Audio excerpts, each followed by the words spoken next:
Boa noite a todos, eu sou o professor Almir Fernandes, esse é o Mapa do Direito e hoje eu tenho o grande prazer de conversar com o meu amigo, professor fera, especialista em Direito Tributário, professor Tiago Cardoso. Boa noite. Fala, grande Almir, boa noite a todos, todos que estamos assistindo aí. É um enorme prazer estar aqui com vocês, acompanho o trabalho do Almir, faz um trabalho sensacional aí, ajudando todos vocês aí a trilhar esse caminho árduo, que é estudar para a OAB, passar na OAB, né? Eu acompanho o trabalho do Almir aí e desde já parabenizo o Almir e toda a equipe pelo brilhante trabalho. E vamos aqui, vamos bater um papo hoje aqui para tentar ajudar essa galera aí com essa temida prova da OAB, né, É Almir? isso aí, valeu, obrigado, viu? Muito obrigado por ter aceitado o convite. É muito bom poder trocar essa ideia contigo aqui, um bate-papo mesmo sobre o exame da OAB, né? Mas antes de entrar no assunto exame da OAB, tem algo que eu preciso falar contigo. Eu sei que você é fã do heavy metal, do rock. Demais. Nessa pandemia, tá exercitando seu heavy metal? Ô, Almir, eu dei uma pausa nas aulas de guitarra, cara, porque como eram presenciais as aulas, né? Aí eu Aham. estou com receio, né, por conta dessa pandemia e tudo mais. Eu tenho contato com os meus pais, que são grupo de risco, então eu estou me precavendo ao máximo, sabe? Aí eu suspendi as aulas de guitarra, cara, mas continuo ouvindo, né, sempre. Hoje mesmo eu descobri uma banda muito top, compartilhei até no meu stories do Instagram lá, uma banda alemã de metal sinfônico e é sensacional, muito bom Massa mesmo. demais, depois eu vou olhar lá. Eu, Depois você na dá uma real- olhadinha lá pra você eu ver. também gosto muito de rock, né? Eu nessa pandemia eu tô aproveitando para realizar o meu sonho. Eu desde criança que eu tenho sonho de tocar algum instrumento, nunca aprendi. E agora eu criei vergonha na cara, comprei uma bateria eletrônica e tô praticando, Massa. tô aprendendo a tocar bateria. Ô, Tá sendo, Almir, uma na vez, verdade assim, uma vez, essas coisas assim são mais para desestressar, né? com E até certeza, isso já cara, pode até ser uma dica, né? Às vezes o aluno ele tá ali tão focado e tal, se ele não com tiver alguma certeza. coisa para ele aliviar o estresse, fica difícil, né? Ô, Almir, cara, você falou tudo, mano. Assim, é primordial nesse ritmo de preparação a gente ter uma válvula de escape, né? Eu, especificamente, mesmo agora trabalhando, né, arduamente como estou, sou advogado, atualmente eu estou como assistente na Procuradoria-Geral do Estado, na Procuradoria Tributária, um grupo de grandes devedores, então o trabalho é enorme. E assim, cara, você tem que ter umas válvulas de escape para você, senão você fica maluco. As minhas válvulas de escape são corrida e metal. Inclusive, quando eu estou trabalhando, peticionando, lendo um processo, eu estou com um foninho no ouvido e ouvindo um metalzinho para relaxar. É isso aí. Tiago, por que você decidiu vir para essa área do direito, entrar nesse ramo do direito? Isso é algo que já era o seu sonho de criança? De onde que nasceu essa ideia e depois de virar professor? Almir, primeiramente, cara, meu sonho mesmo era ser um astro do rock, né, cara? Esse é o meu sonho. Sim, tocar pra, sabe, às vezes eu fico vendo vídeos no YouTube, cara, de algumas bandas e aquele show lotado, que esse cara tocando, fala, deve ser o auge, um cara, você tocar um som que todo mundo curte e tudo mais, deve ser muito louco. Mas agora, Pô, brincadeiras mas à o, parte, mas o cara, professor é quase isso, né? É quase um rockstar, pô. né, pode ser, é verdade. Mas olha, eu te Mas, falo que o assim, professor, ele pode não ter esse público todo de um rockstar, mas ele transforma mais a vida das pessoas do que um músico. você tem razão, cara. Ah, Você é? tem bela reflexão, você tem razão mesmo, é verdade. Mas eu te Mas, cara, interrompi, enfim, de onde que surgiu? eu comecei a gostar do direito eu trabalhava como estoquista numa concessionária daqui em Goiânia, e aí eu tinha concluído o segundo grau, eu queria medicina, mas não tinha sido aprovado na UFG, né? E aí fui trabalhar, cara, comecei a trabalhar de estoquista numa concessionária. Primeiro comecei a trabalhar de atendente de call center, né? E numa telefonia, numa empresa telefônica aqui em Goiânia mesmo. E aí, um ano lá, eu comecei a trabalhar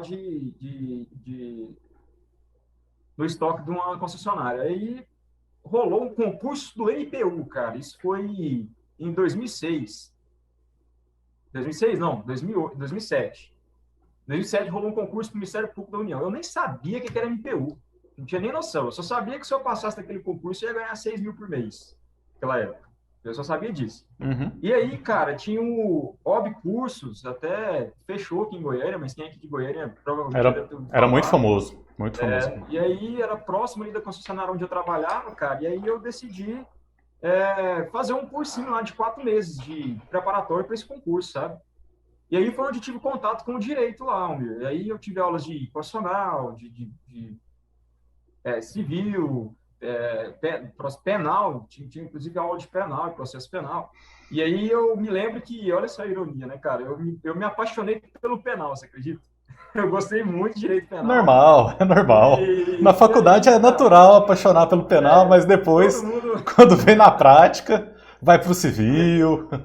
Exatamente. E aí eu tive contato, cara. E aí fiz o concurso, obviamente, de 100 questões, eu acertei 32, assim, foi um fiasco.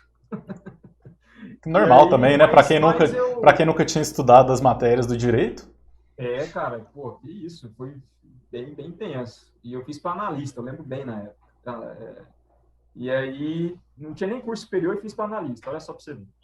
E aí, cara, eu tive contato com direito aí. E aí eu quis fazer direito, e aí foi onde decidi pagar uma faculdade para mim, né? Para começar logo, não queria esperar mais um ciclo para tentar o FG e tudo mais, né?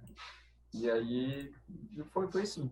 Naquela época o FG era de ano em ano, né? Então eu não queria mais aguardar. E aí trabalhei para pagar a faculdade e foi isso, cara. E hoje estamos aí. E o direito tributário, o amor também já veio assim, logo quando você começou a estudar o tributário? Cara, foi amor à primeira vista. O direito tributário a gente costuma ver no 8º período, né? Mais no final da faculdade. E aí eu tive uma professora grande, mestra, Maria Augusta, quem é aqui de Goiânia, muitos devem conhecer, a professora Maria Augusta, que me fez apaixonar pelo direito tributário. E aí surgiu a oportunidade de eu fazer estágio, cara, no 6º, 7º período, antes mesmo de pegar direito tributário, na verdade. Surgiu a oportunidade de fazer um estágio, eu trabalhava nessa concessionária e precisava fazer um estágio, né? E aí rolou uma oportunidade de eu fazer uma prova de estagiário lá na Procuradoria da Fazenda Nacional. E aí eu fiz essa prova, fui aprovado lá e comecei a estagiar lá, e aí onde eu tive um contato com o direito tributário, e aí isso no 7º, 6º, 7º período, e aí quando eu tive aula com a professora Maria Augusta, e aí onde foi que ela acabou despertando mesmo minha paixão pelo direito tributário. E aí meu TCC foi em direito tributário, minha segunda fase da UAB foi em direito tributário, e aí de lá para cá tenho estudado bastante o direito tributário. E como professor, eu sei que você também dá aula de outras disciplinas, né? Dá aula também do direito constitucional. A gente sabe que o direito tributário ele tem muito a ver com o direito constitucional. Mas por que isso? O que que é? Explica um pouquinho para os alunos por que que o direito tributário é tão ligado com o direito constitucional. Eu sou um apaixonado pelo direito público, né, Almir? Sempre gostei. As matérias relacionadas ao direito público, constitucional, tributário e administrativo, eu sempre gostei. Eu até brinco com os alunos em sala de aula que o direito tributário nada mais é do que um filho do direito constitucional e administrativo.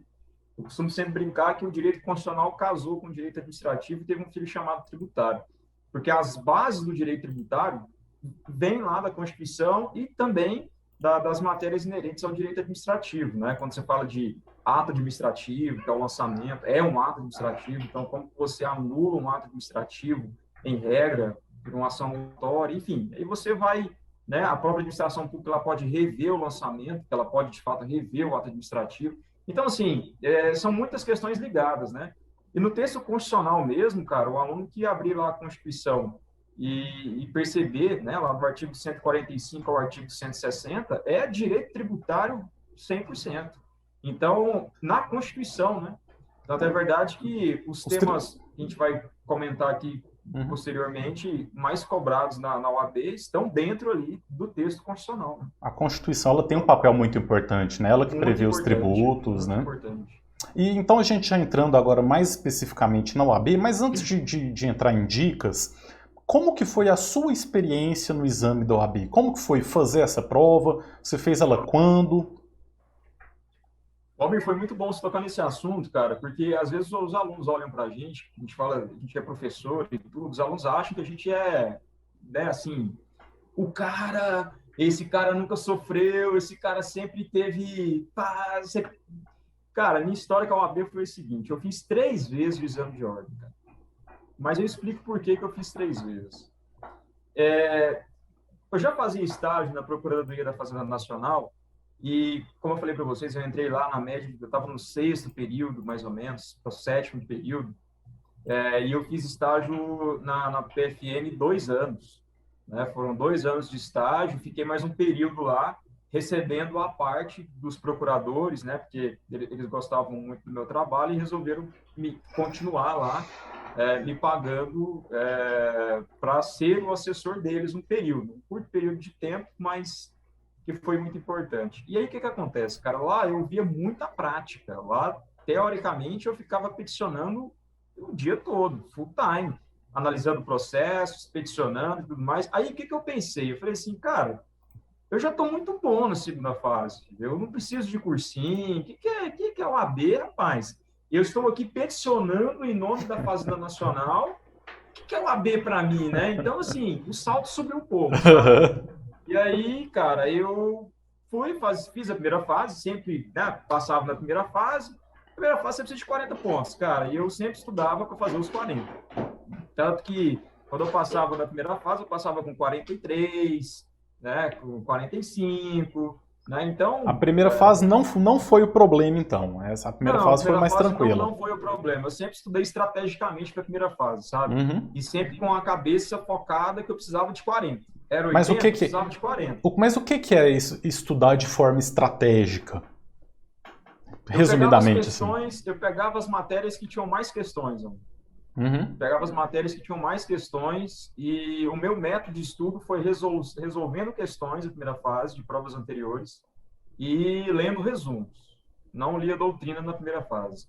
Foi assim, cara, resolvendo provas anteriores o máximo possível dessas matérias que possuem mais questões, como Certo. trabalho, processo de trabalho, penal. E o que você fala, eu já vi você já até falando isso pro pessoal, né? Sim, sim. Então Principalmente nessa reta final agora, né? Faltando um mês, Exatamente. tem que priorizar mesmo.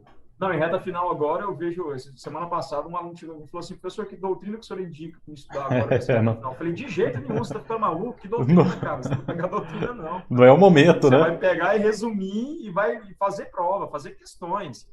Como a banca FGV, fazer questões, inclusive, da FGV e de outros concursos, né? Então, assim, estudar estrategicamente, cara. E aí você passava na primeira fase e a segunda fase sempre foi tributário, então? Sempre foi tributário. Eu não mudei em momento algum. Eu passei na terceira, né? Então eu fiz 3 segundas fases. Então as 3 foram tributário.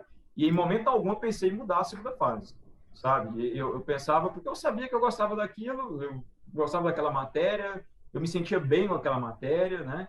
E segunda fase você tem que fazer a matéria que você gosta de estudar mesmo, né?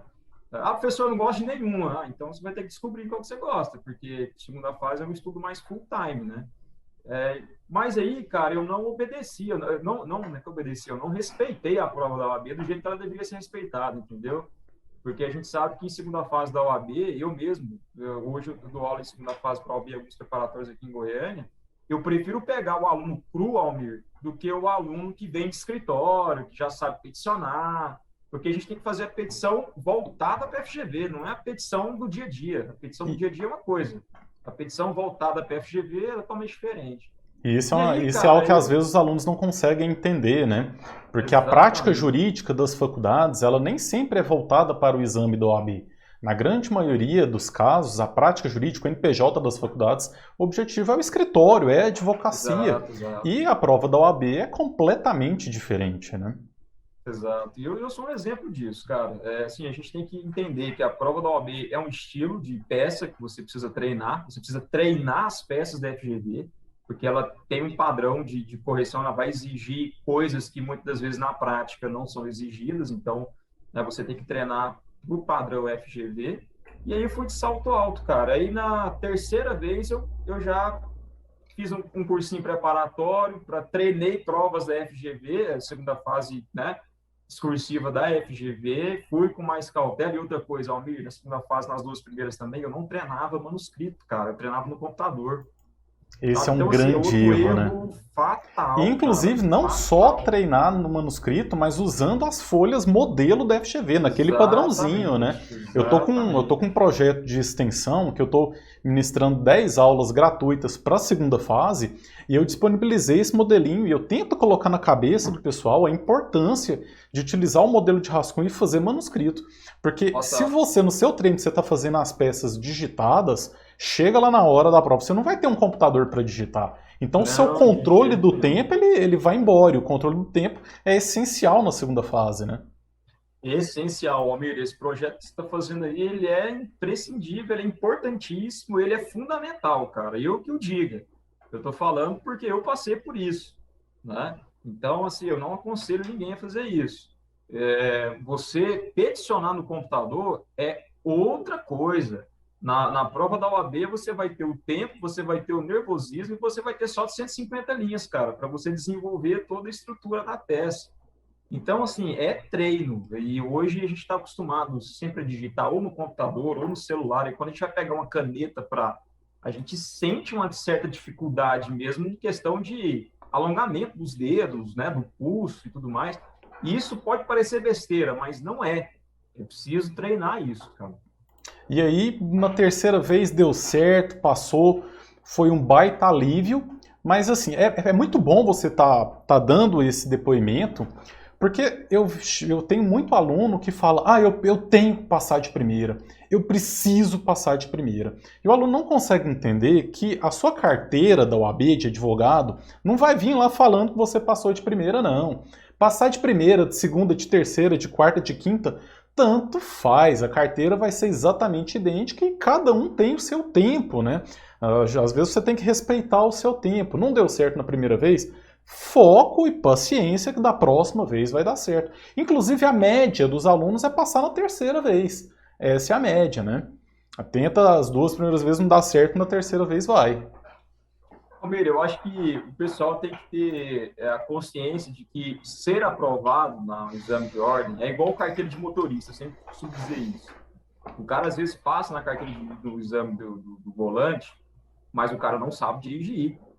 A gente vê muito isso. Eu tenho exemplo de várias pessoas na minha família mesmo que passaram, têm carteira de motorista, mas não sabem dirigir, cara. Não sabem tirar o carro da garagem e colocar, não sabe. E a prova da OAB é muito isso. Às vezes a gente vê alguém que passou, mas a pessoa não está preparada. Por outro lado, você vê muitos bons alunos que não passam, eles estão preparados, mas não passam porque por conta do nervosismo, às vezes é a preparação que não está sendo focada para o estilo de prova. Então tem muito isso, cara. E os alunos têm que começar a perceber isso, né? Que às vezes você não passando não significa dizer que você não seja um caboclo preparado, muito pelo contrário, cara. Perfeito, com Né? certeza. Então, os alunos precisam ter essa ideia, precisam ter essa consciência. Tiago, agora bem especificamente em relação a essa próxima prova, a gente está a menos de um mês da prova de primeira fase do 32º exame. Hoje é 18 de maio, a prova vai ser 13 de junho. Nessa reta final agora, compensa estudar tributário ou deixa tributário para lá? Compensa demais, cara. Por que compensa? Tributário são 5 questões, né? E se você pegar a ementa do que pode cair, a ementa é pequena. Né? Se você pegar a emenda, por exemplo, de penal, processo penal, se pegar a emenda de constitucional mesmo, né? Se pegar a emenda de outras matérias Civil, civis, processo civil, né? processo Mais de civil, 1.000 cara, artigos, 2.000 artigos. é muita coisa, cara. Então, assim, compensa você focar no tributário, por quê? Porque são 5 questões e quem já fez aí 38, 39 sabe o que eu estou dizendo. O que é uma questão, duas questões, né? Então, é muito importante. E o direito tributário, cara, você dando uma lida na Constituição, o artigo 145 ao artigo 158, né, que é o que costuma cair, você já tá bom, cara. Assim, tá, você não vai acertar 5 questões com toda certeza, mas de 3 a 4 você acerta. De 5 questões você acertando de 3 a 4, tá ótimo, cara. Tá Então, ótimo. então vamos lá, vamos pensar aqui. os principais temas do direito tributário agora para a reta final. Então, esquecendo aqueles temas de, às vezes, uma legislação especial, que é um tema menor, que dificilmente cai na primeira fase. Pensando objetivamente, agora o aluno, vamos supor que ele vai tirar 2 dias só para fazer uma revisão de tributário, 1 dia às vezes. O aluno ele tem que focar no quê? Quais os assuntos mais importantes? Primeiro assunto muito importante que eu considero assim que o aluno tem que ir para a prova sabendo são as limitações funcionais ao poder tributar. Esse é o primeiro tema, que vai ali do artigo, a leitura ali do artigo 150, né? Especificamente princípio da anterioridade anual, nonagesimal, né? E retroatividade, que estão ali no artigo 150 da Constituição Federal e seus parágrafos. Né? Essa Então, limitação é aquela que fala que o Estado ele não pode sair tributando livremente e loucamente, é isso, né? exatamente, Então ele tem cara, as regras que ele tem que exatamente. seguir. Isso, exatamente. Ele não pode criar tributo por decreto, em regra é lei, é igual ao direito penal, né? Não há crime sem lei anterior que defina nem pena sem prévia combinação legal. Aqui no direito tributário a gente tem que não há tributo sem lei anterior que o define, nem multa sem prévia previsão legal. Então, esse artigo 150 da Constituição é muito importante os alunos realizarem a leitura. Tá? Então, nessa reta final, o cara tem 2 dias para estudar. O que eu orientaria ele? Ler o artigo 145 até o 157, com foco no 150, né? E que envolve o primeiro tema. Na verdade, essa leitura do 145 até o 157 envolve os temas gerais mesmo que caem no direito tributário na primeira fase da OAB. Então, o primeiro tema, limitações constitucionais ao poder de tributar. O segundo tema mais importante que é cobrado, que a OAB vem gostando muito, é responsabilidade tributária. Aí esse tema, amigo, está lá no CTN, cara.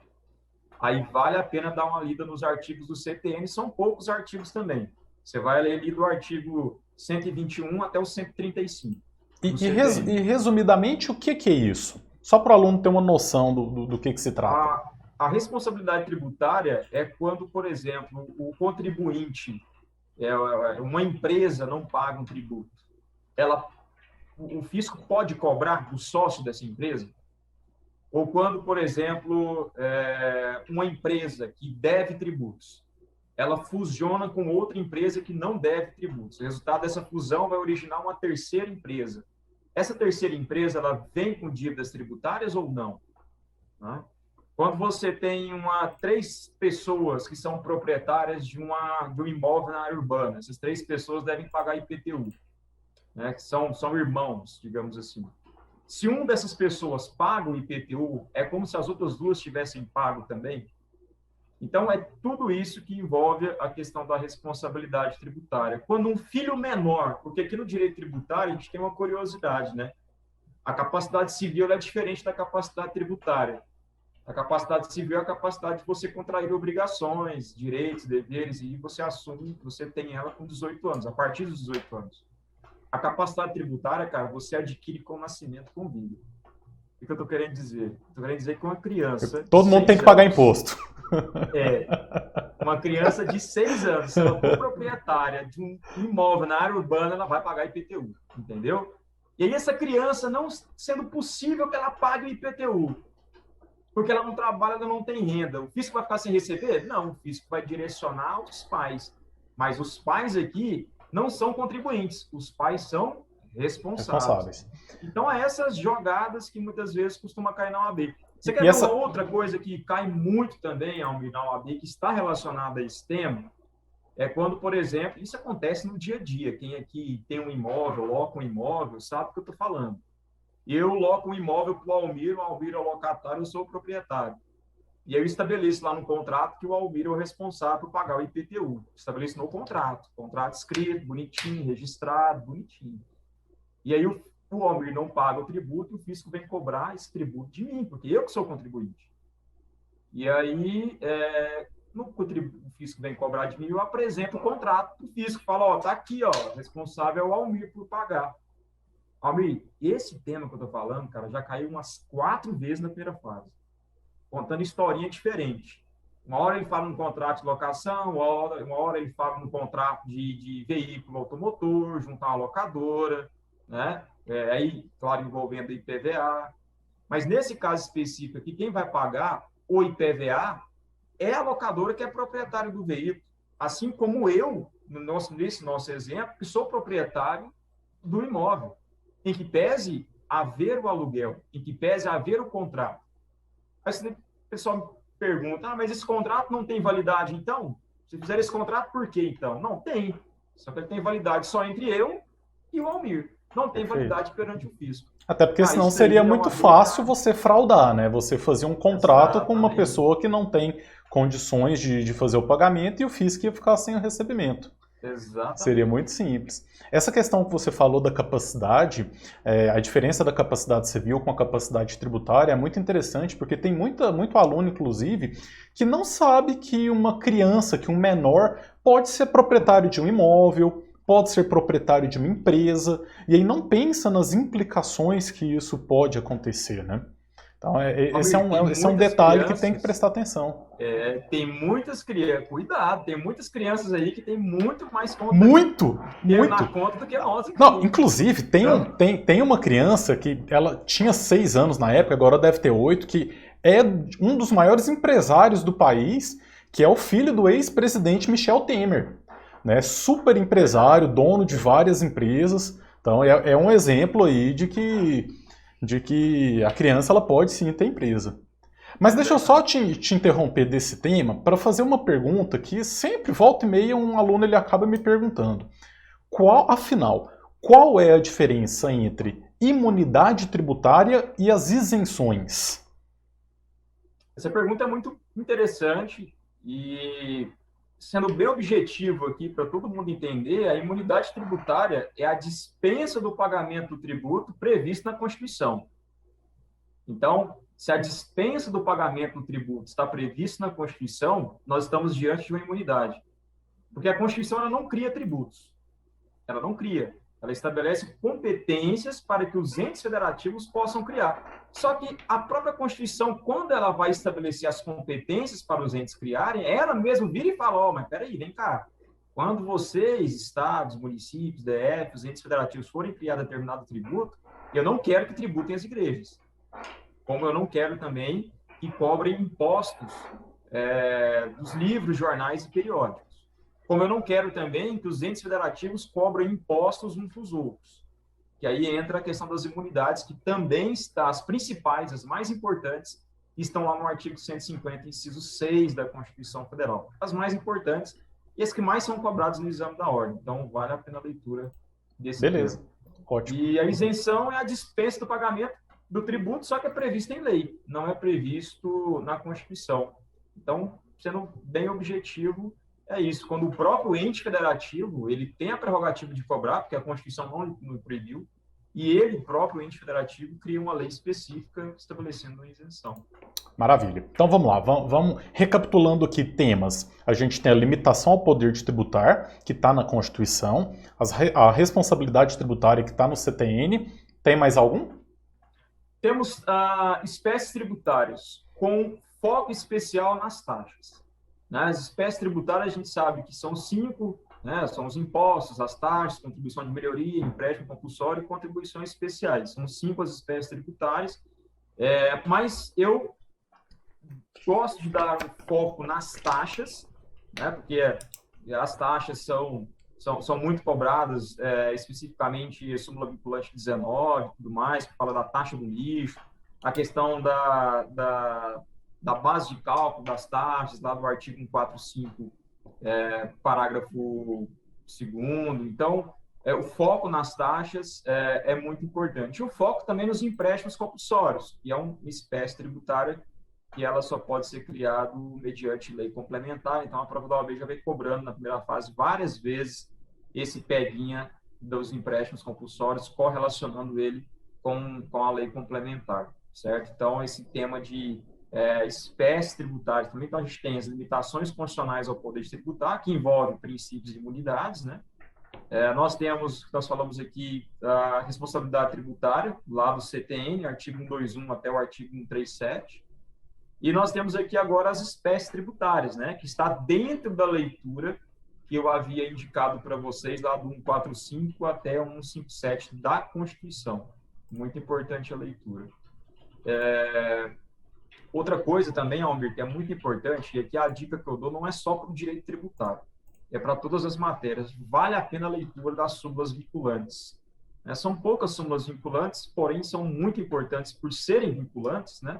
Então, a leitura das súmulas vinculantes, claro, do Supremo Tribunal Federal, que as súmulas vinculantes só pode ser do STF, é muito importante também para a fim de primeira fase da OAB, em todas as matérias, não só em direito tributário. Tá? Então, vale a pena a leitura. Beleza, beleza. A gente tem uma pergunta aqui do Anderson. O Anderson está perguntando quais os princípios mais importantes para estudar no direito tributário. A gente sabe que o direito tributário tem vários princípios que são importantes, né? Tem alguns que são mais relevantes? Anderson, eu diria os mais importantes aqui que eu colocaria são 4. Eu colocaria aqui o princípio da legalidade, o da anterioridade, o princípio da irretroatividade e o princípio do não confisco. Esses 4 são os campeões. Se você fizer um estudo, e eu já fiz esse estudo, então por isso que eu falo isso tranquilamente para vocês, são os princípios mais cobrados em primeira fase do exame de ordem. Princípio da legalidade e anterioridade, principalmente. Só que a jogada não é estudar a regra desses princípios, porque a regra todo mundo sabe.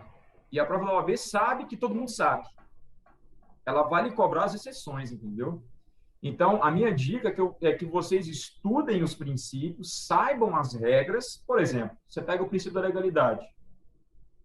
Não poderá, artigo 150, inciso 1, né, é vedado União, Estado, DF, município, cobrar impostos, né, instituir ou aumentar impostos sem lei. Princípio da legalidade. Tá, mas existem alguns impostos que podem ter as suas alíquotas majoradas por decreto, por ato do Poder Executivo, né, que está previsto lá no 150, parágrafo 1º. Quais são eles? Né? Então, é esse segredo que vocês têm que prestar atenção. Princípio da anterioridade anual, nonagesimal. É vedado que União, Estado, DF, município instituam ou aumentem tributos e comecem a cobrá-los no mesmo exercício financeiro em que houver sido a lei que publicada, a lei que instituiu ou aumentou. Pois é, esse princípio da anterioridade tem muito aluno que confunde também se é anual ou se é nonagesimal. Tem alguma forma fácil de entender isso? Em qual situação que tem que observar a nonagesimal ou a anterioridade anual? Como que o aluno pode estudar isso de uma forma mais fácil, para entender realmente? Olha, Almir, o que eu sugiro para o aluno fazer é ler bem, né, o artigo de 150 e seus parágrafos, que traz essas exceções de todos esses princípios que eu mencionei. Ler bem esse artigo, tá? E fazendo uma anotação, cara. Assim, alguns têm lógica, outros não têm. Outros são meramente decoreba mesmo, porque está na Constituição. Igual, por exemplo, você pega o imposto de importação, o imposto de exportação, o empréstimo compulsório em caso de calamidade pública ou guerra externa, e o imposto extraordinário de guerra. Eles não precisam obedecer nenhum dos dois. Por qual motivo? Porque eles são extrafiscais e porque o imposto extraordinário de guerra é extraordinário, é urgente, é necessário. O empréstimo compulsório também é urgente, é necessário. São situações que não previstas, né? Exatamente. Mas aí, por outro lado, você pega, mas o IPI também é extrafiscal, Thiago. Por que ele não é exceção dos dois? Ele é exceção só do anual, não é exceção do nonagesimal. Porque está na Constituição, sim. Porque Deus quis, porque o legislador quis. Exatamente. É igual o imposto de renda também. O imposto de renda não precisa obedecer o nonagesimal, mas tem que obedecer o anual. Por quê? Porque está na Constituição, não tem uma lógica, entendeu? Então, alguns têm lógica, outros não têm. Então, o que eu sugiro para o aluno fazer? É fazer uma tabelinha e tentar mentalizar essa tabelinha. Qual que é a melhor maneira de mentalizar, Thiago? Fazendo exercício, cara. Fazendo exercício e correlacionando aquele que você estudou ali. Errei o exercício. Ah, pô, eu sou burro, tá? Não, filho, calma. Quando você erra um exercício, é a possibilidade de você aprender aquilo e não errar mais. Isso, isso, Entendeu? isso, isso. Talvez na Exato. preparação, cara, é mais importante você errar do que você acertar. Eu tento colocar isso na cabeça, mas o pessoal não entende. Fazer um monte de questão só chutando e torcer para acertar, você não está estudando, não vai aprender. Exato, Enquanto você não exato. pegar aquela questão e entender por que, que você errou ela, e não basta também olhar na internet qual que é a resposta certa, não. Você tem que tentar entender realmente por que, que você errou. Aí que você está Exatamente. aprendendo, né? Exatamente. Aí sim que o processo está. Pô, eu fiz 10 questões e acertei as 10, beleza, você tá muito no passivão, cara. É perigoso isso. Agora, eu fiz 10 questões, de 10 questões eu acertei ali 50%, vai 40%. Beleza, cara? Pega esses 60% aí, trabalha em cima para você não errar mais. E você pode ter certeza que quando você faz esse trabalho, esse feedback mesmo, você já está na frente do cara que acertou as 10, entendeu? Eu penso assim. Porque você fez um raciocínio crítico das questões que você errou, coisa que o cara que acertou não fez. O cara simplesmente acertou e passou para frente. Ele não fez esse raciocínio crítico. Por que eu acertei essa questão? Ninguém vai analisar isso. Ah, eu acertei, beleza, próximo. Quando você erra, você faz o questionamento. Por que eu errei essa questão? Aí, nesse questionamento é que surge o conhecimento, cara. Com toda certeza, sem sombra de dúvida. Vamos lá, vou retornando então aos princípios. Princípio da legalidade, muito importante. Princípio da anterioridade, muito importante. Mais algum? Princípio da irretroatividade, também muito importante. Ou seja, a partir do momento que é publicada uma lei tributária, em regra geral, essa lei ela só tem efeito da partir do momento da publicação dela para frente, né? Ela não retroage, salvo em algumas exceções. Aí essas exceções da irretroatividade, elas estão previstas lá no 144 do CTN, 144, e também lá no 106 do CTN também. Então, vale a leitura do 144 e do artigo 106 do CTN também, tá? Que ele trata das exceções, aí, esse princípio da retroatividade. Essas exceções não estão na Constituição, a Constituição traz só a regra, lá no 150, inciso 3, a linha A. Mas as exceções, elas estão lá no Código Tributário Nacional, aí vale a pena a leitura. E o último princípio que eu considero importantíssimo que vocês estudarem é o princípio do não confisco também. De todos eles é o que menos cai.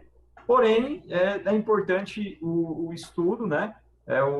E levar em consideração que o Supremo Tribunal Federal entende que esse princípio do não confisco ele atinge as multas também. Ou seja, as multas também podem ser confiscatórias. Até que limite, Thiago? E isso é importante porque tem decisão do Supremo estabelecendo esse limite. Né? Você tem dois tipos de multa. Você tem a multa punitiva e a multa moratória. A multa punitiva é aquela que te pune para você não voltar a fazer mais aquele ato. Quando você fura um sinal de trânsito, por exemplo, sinal vermelho, você vai receber uma multa com caráter de punição. Você paga uma vez, beleza. Se você furar de novo, você paga de novo, e assim vai indo. Então, essa é a multa punitiva. A multa moratória é a multa da demora. Moratória, mora vem de demora, da demora de pagar um tributo. Então, você tem ali a incidência da multa moratória e a multa punitiva. Mas qual que é o patamar máximo que o Supremo entende para cada uma delas que pode ser cobrado na sua prova? A multa moratória, o patamar máximo é até 20% do valor do tributo. E a multa punitiva é no máximo até 100% do valor do tributo. Se ultrapassar esses dois parâmetros aí já é confiscatório. Então, é esse ponto que é importante vocês.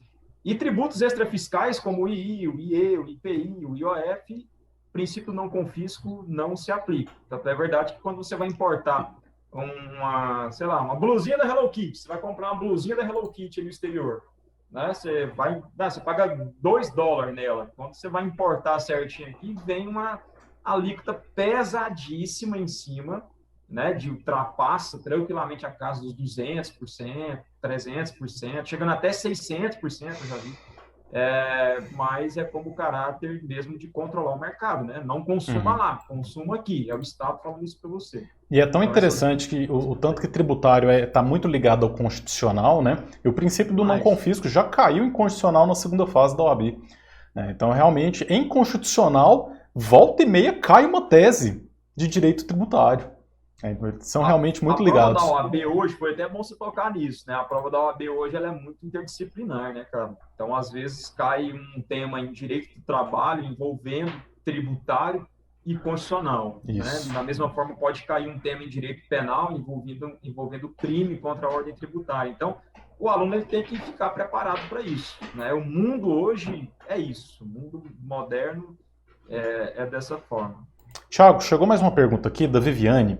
Professor, eu vi que em muitas provas tem perguntas que a resposta é com base em súmula. Como que eu faço para memorizar as súmulas de tributário? Olha só, qual é o nome Viviane. da aluna? Viviane. Viviane, é o seguinte, não esquenta a cabeça com isso, porque agora não é hora. Por que eu falo isso? Porque você tem muitas súmulas. Se você pegar as súmulas de direito tributário do STJ, se você pegar as súmulas de direito tributário do STF, são várias. Das 5 questões de direito tributário, das 5 questões, 3 vão envolver lei seca. A prova da OAB ela ainda é muito lei seca. Uma pode envolver jurisprudência, mas voltado também à lei seca, e uma de súmula. Provavelmente uma súmula, até mesmo uma súmula vinculante.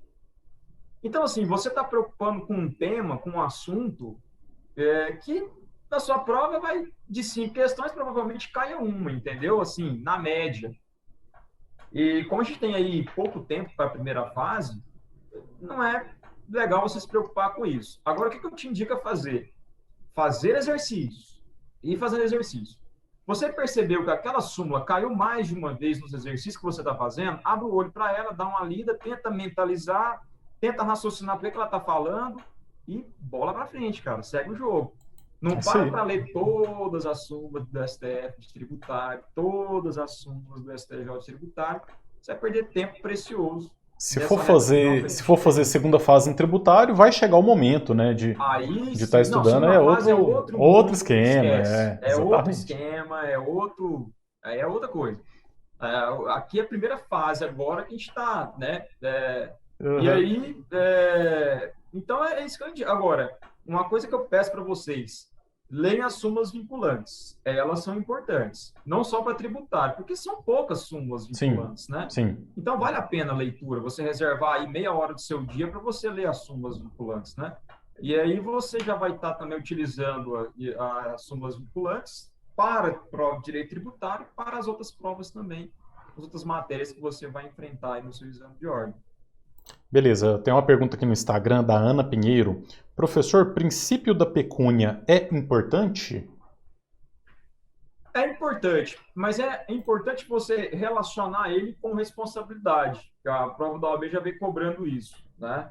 É o famoso pecuniary knowledge, né? O dinheiro não tem cheiro, né? Ou seja, o direito tributário, o Estado, o fisco não perdoa. O cara pode ser incapaz, civilmente falando, que ele vai ser contribuinte do tributo se ele praticar o fato gerador. A empresa, ela estando formalizada ou não, ela também é passível de ser cobrado o tributo inerente ali à atividade que ela exerce. E sendo menor de idade ou não, também. Isso está lá no artigo 126 do CTN, então não importa. O princípio do pecúnia knowledge, ele determina que, independentemente da origem de onde vem o dinheiro, não tem problema. Vai pagar o tributo e vai ser cobrado o tributo inerente àquele dinheiro de onde quer que ele venha, né? Então, se a gente tiver essa ideia de que o tributo, se até menor de idade o fisco não perdoa, né? Até quando o cara morre e deixa débitos tributários. O cara morreu e deixou débitos tributários. O espólio responde. E isso está lá no artigo 133 do CTN. E os débitos que vão ocorrendo durante o inventário, quem responde são os sucessores. Então, assim, o fisco ele não fica sem receber. Essa é a ideia que vocês precisam ter dentro do tema de responsabilidade tributária quando vocês forem para a prova. Beleza, entendeu? Beleza. A gente tem mais uma pergunta aqui no YouTube da Sheila Moreira da Silva. Tem alguma dica que possa nos ajudar a identificar de forma correta qual competência compete a cada ente? Olha, Almir, eu não sou muito adepto a mnemônico, sabe, cara? Assim, eu costumo dizer assim, o mnemônico é aquele assim, aos 47 segundo tempo. Se eu não, eu vou fazer a prova hoje à tarde e eu estou dando uma lida na manhã ou um dia anterior. E o cara, esse trem não entra na minha cabeça. Aí você parte para os mnemônicos. Porque se você for pensar, é muita matéria. Se você for pegar os mnemônicos de constitucional, os mnemônicos de trabalho, processo de trabalho, penal, processo penal, cara, você vai ficar com os mnemônicos na cabeça e não vai lembrar de nada na prova. Então, assim, é muito mais importante você compreender o porquê daquilo, né? Como que eu posso identificar quais são os impostos de competência dos entes federativos? Se eu fosse você, como que é o nome da aluna? É a Sheila. Sheila, se eu fosse Isso. você, eu partiria do menor para o maior. Como assim? Porque os tributos competentes da União são muitos. O dos estados são apenas três, do município são apenas três, certo? Então, eu começava dos municípios. Município, você tem aí o IPTU, conhecido de todos, né? Você paga o IPTU e o ISS também, que é conhecido de todos. Então, esses tributos municipais, beleza. Os estaduais, você tem o ICMS, que é conhecido também de todos, e o IPVA, que é conhecido também de todos, estaduais. Aí sobra mais um de cada, que é o ITBI e o TCMD. O ITBI, se você é aqui de Goiânia, lembra, o ITBI é I de Íris, prefeito de Goiânia, então é município. ITCMD, né? ITCM, M de Marconi Perillo, ex-governador do estado de Goiás. Aí você lembra que é do estado. E pronto, é sucesso absoluto. Você vai para a primeira fase. O restante que não está aqui, que nós comentamos, é da União. Então, aí o DF, lembrando que o DF, tudo que é do estado e do município, a competência é do DF, artigo 32 da Constituição. Então, todos eles que você não mentalizou, a IPTU, ISS, Goiânia, beleza, município. ICMS, IPVA, estado, beleza. Aí tem o tal do ITCMD e ITBI, eles que podem complicar. Aí o ITBI, I de Íris, prefeito de Goiânia, Íris Rezende. E TCM, M de Marconi Perillo, ex-governador do estado de Goiás, estado. Tem TCMD, estado, ITBI, município. O restante da União. Eu sugiro você fazer assim. Ô, Thiago, esse tema de competência é bem interessante. Isso me lembra que há alguns dias eu resolvi uma prova de tributário para os meus alunos, naquele projeto que eu falei, eu estou fazendo peças de todas as disciplinas. E aí era uma peça que era um servidor público, que ele era servidor público estadual, ele não pôde gozar a licença-prêmio dele pela necessidade do serviço, então ela foi convertida em pecúnia. Só que foi descontado imposto de renda no contra-cheque dele. E aí ele entrou com um processo contra o Estado e o juiz, ao receber a petição inicial, já julgou extinto o processo sem resolução do mérito, alegando que seria competência da União. Por que o imposto de renda não é só da União e ele poderia ser do Estado? Isso pode acontecer? Pode acontecer, cara. Foi muito boa a sua pergunta. Inclusive, tenho vários colegas que confundem isso na prática. Inclusive, eu tive um colega recentemente que me fez essa pergunta e ele não acreditou em mim. E aí ele entrou com a ação e o juiz julgou X. Não se quer Entrou sequer na Justiça Federal, estender. né? Entrou na Justiça Federal contra a É, União. exato. Por que acontece? Lá no artigo 157, 158, inciso 1, 157 e 158, inciso 1 da Constituição, fala que os servidores públicos, sejam eles estaduais ou municipais, eles têm os seus impostos retidos na fonte. Então, o seu imposto de renda, especificamente. Então, quando eles recebem os seus vencimentos, tudo mais, eles têm o seu imposto retido na fonte.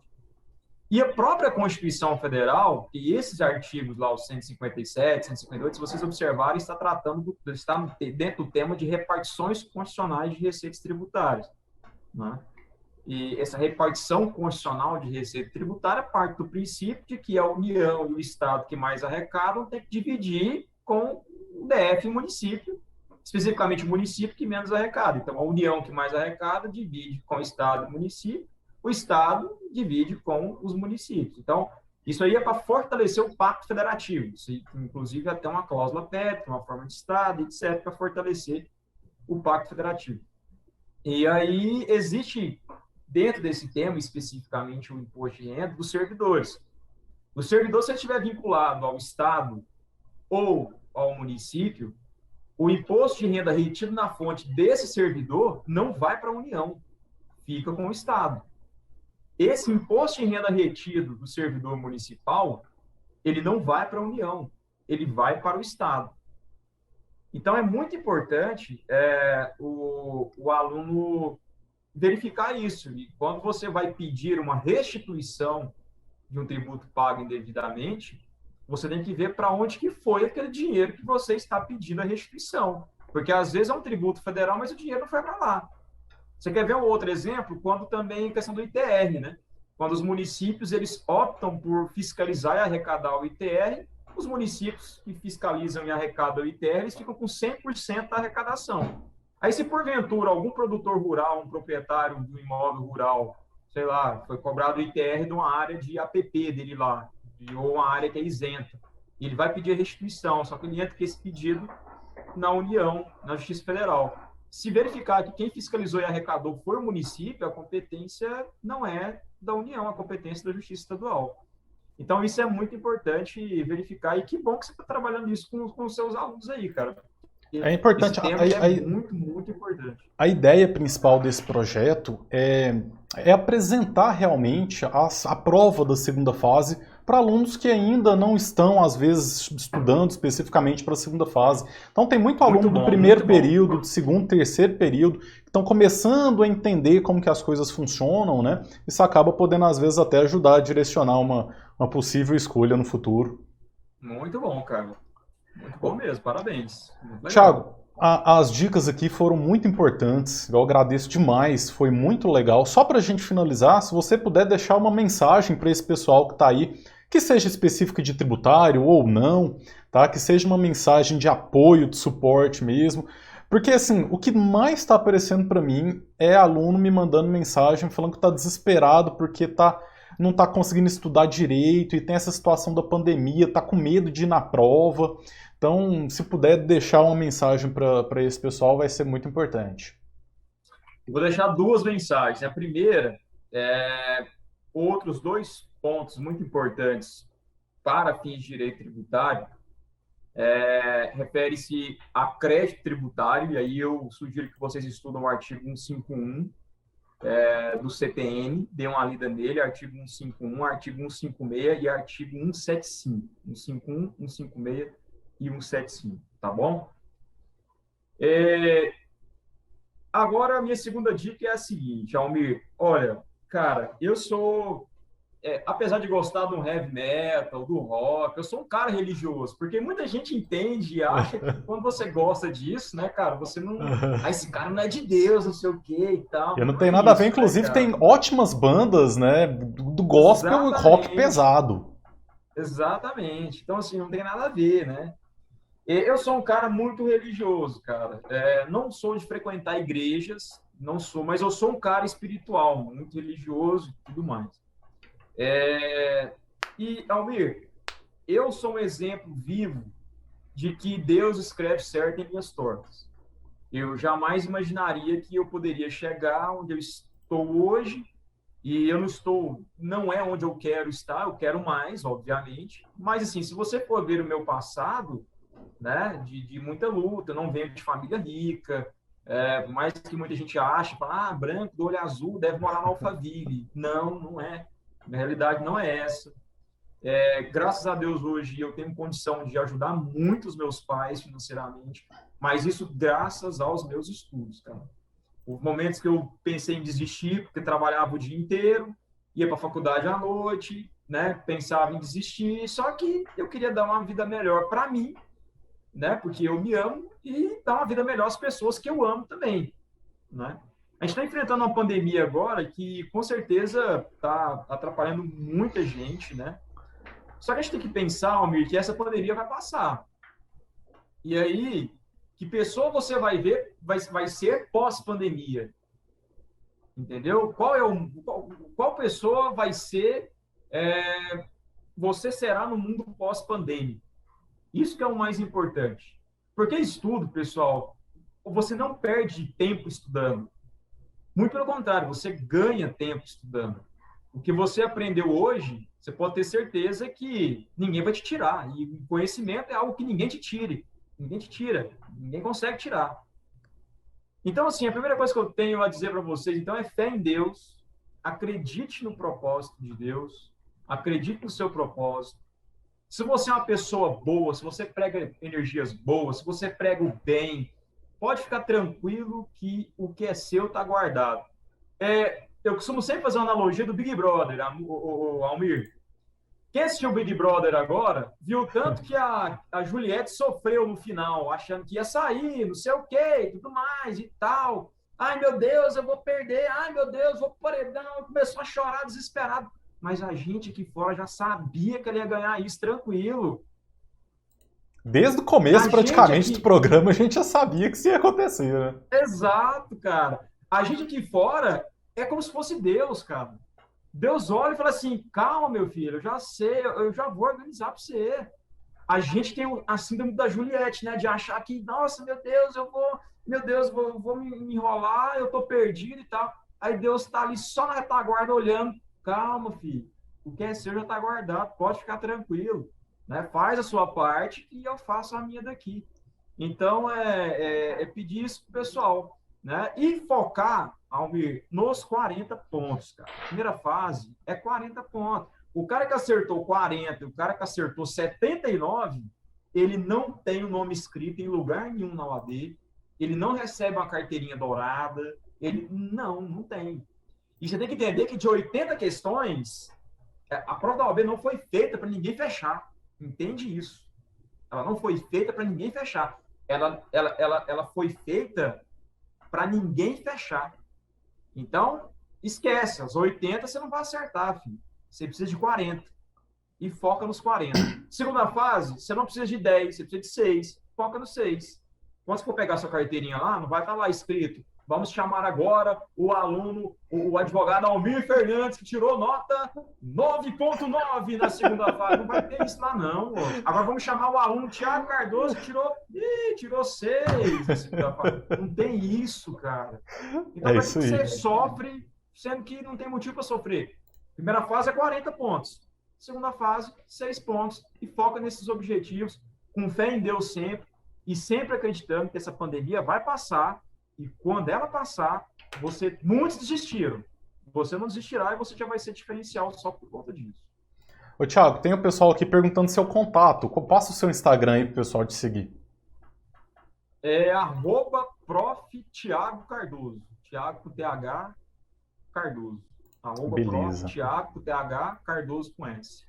Hoje eu tive o grande prazer de conversar com o professor Thiago Cardoso, um bate-papo muito legal, dicas extremamente úteis, muita gente aqui, Thiago, no YouTube, aqui no Instagram, dando os parabéns, agradecendo pelas dicas, tá? Vou falar o nome de alguns aqui, ó.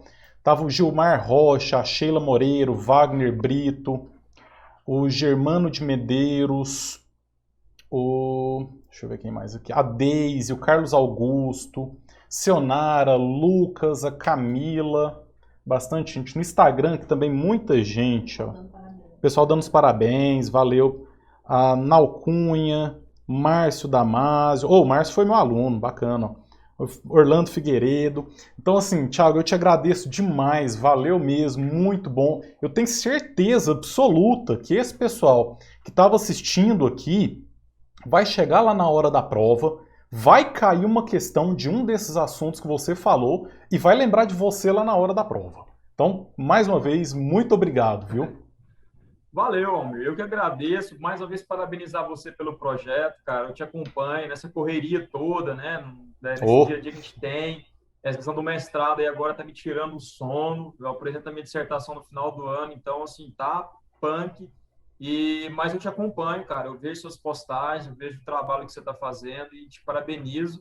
E agradeço a todos que nos acompanharam aí, né? E muito obrigado pelo carinho de sempre.